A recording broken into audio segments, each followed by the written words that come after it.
3 anggota KKS ditangkap oleh National Security Mesir pada 27 Agustus. NS datang dengan 3 mobil dan bersenjata lengkap ke Baruga, Sulawesi.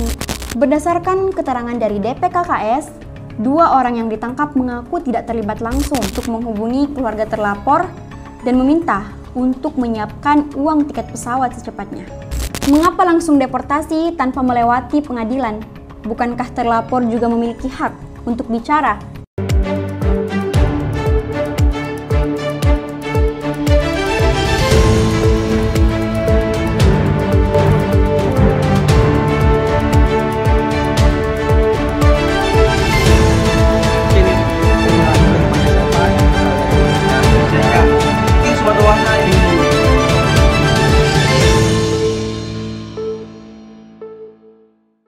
Kasus konflik horizontal antar mahasiswa Indonesia di Mesir tak berhenti membuat heboh publik.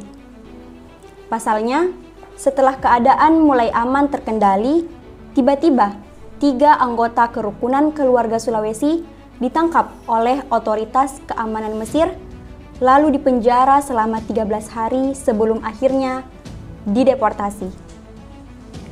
Tak hanya bikin heboh publik, namun kejadian ini juga menimbulkan banyak pertanyaan dan kejanggalan. Siapa sebenarnya yang salah? Apakah benar ini semua cuma perkara bola? Apakah benar ini hanya pertikaian antar mahasiswa? Atau justru sebuah pertunjukan wayang untuk para birokrat? Entahlah, rasanya seperti membaca novel Sherlock Holmes. Seolah kita menjadi detektif untuk mencari tahu pelaku sebenarnya lewat berita-berita dan rilis pers yang bertebaran. Dari Juli sampai saat ini, belum ada titik terang yang pasti. Mungkin nggak semua dari kalian paham sama kasus ini. Dan saya tahu, kalau nggak sedikit dari kalian yang udah enek muak dengan pembahasan-pembahasan yang gak ada habisnya ini. But, stay with us, tetaplah bersama kami. Kita akan ngebahas rangkaian kejadian dengan cara yang padat dan jelas dalam video ini. Biar kita semua paham dan ngerti. Biar kamu gak cuma diam di tongkrongan ketika topik ini jadi pembahasan. Ya udah kalau gitu. Langsung aja kita bahas. Kerukunan Keluarga Sulawesi KKS Mesir menyayangkan adanya pemukulan dan keributan tak terkendali yang telah terjadi. Maka sebagai usaha menuju perdamaian, diadakanlah rekonsiliasi atau islah pada 15 Juli 2023 pukul 2.30 di kantor konsuler Nasar City. Selain dihadiri oleh kedua belah pihak yang bertikai antara KKS dan KSW atau Kelompok Studi Wali Songo, perjanjian damai itu juga melibatkan KBRI dan PPMI Mesir. Akan tetapi, 6 hari selanjutnya, pada 21 Juli, percikan api muncul kembali. KBRI mengunggah peringatan stop kekerasan melalui akun Instagram resminya.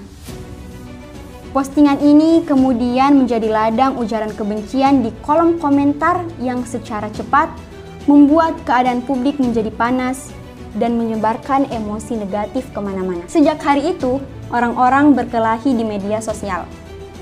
Ujaran kebencian, kalimat kotor, sumpah serapah, caci maki, juga cerita subjektif berhamburan di berbagai platform media. Meski ada juga beberapa yang berusaha memberi penjelasan logis, keadaan tetap tidak kondusif. Semakin lama berlangsung, semakin besar kemudaratan yang timbul. Kemudian pada 22 Juli, KBRI kembali mengunggah keterangan pers.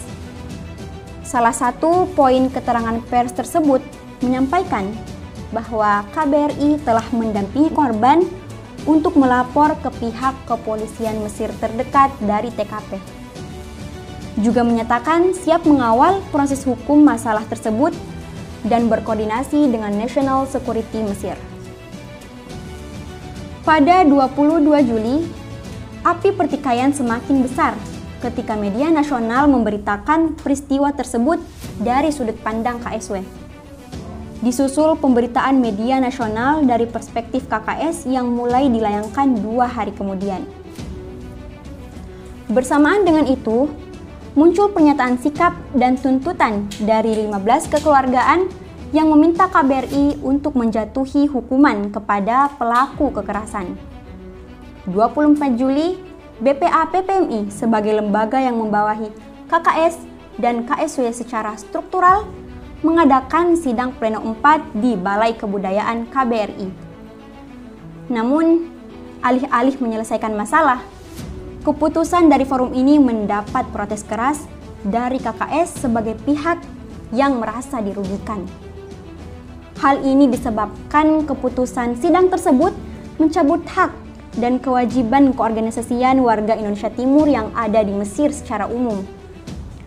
Bahkan mereka yang tidak terlibat sekalipun akan ikut merasakan imbasnya. 26 Juli, DP KKS mengeluarkan surat pernyataan sikap dan tuntutan terkait hasil sidang pleno 4. Di antara poin-poin dari pernyataan tersebut adalah tuntutan kepada BPA Mesir untuk membatalkan hasil ketetapan sidang karena diklaim cacat secara hukum dan prosedural. Sehari setelah terbitnya pernyataan sikap dan tuntutan dari KKS, KSW mengeluarkan surat tanggapan terhadap surat pernyataan KKS ke BPA PPMI Mesir.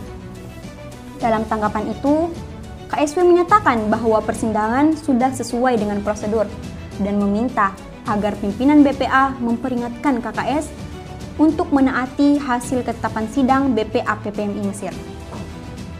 Di hari yang sama, KSW juga mengeluarkan rilis pers berisi 13 poin, yang dimana salah satunya menuntut KBRI Kairo untuk menindak tegas pelaku pengeroyokan dan premanisme sesuai hukum yang berlaku dengan secepat-cepatnya dan seadil-adilnya. 13 Agustus. Dengan adanya usulan dari delegasi kekeluargaan, BPA PPMI Mesir melaksanakan sidang pleno 5 dengan tajuk Peninjauan ulang ketetapan sidang pleno 4 BPA PPMI Mesir di Wisma Nusantara Kairo. Pelaksanaan sidang pleno 5 berlangsung kondusif sehingga menghasilkan beberapa keputusan, yaitu pertama, menghapus hasil sidang pleno 4. Kedua, kecaman dan larangan terhadap kekerasan. Ketiga, menginstruksikan agar segala permasalahan lembaga diselesaikan dengan asas permusyawaratan dan persaudaraan. Keempat, mencabut semua sanksi yang dijatuhkan kepada lembaga dan menggantinya dengan sanksi terhadap oknum pelaku. Setelah sidang pleno 5 ini, kondisi Masisir yang sebelumnya panas emosi nampak sudah mulai mendingin. Interaksi sosial di dunia maya dan dunia nyata telah aman terkendali. Hiruk-pikuk pertikaian perlahan mereda dan semua orang sudah kembali fokus pada aktivitas masing-masing.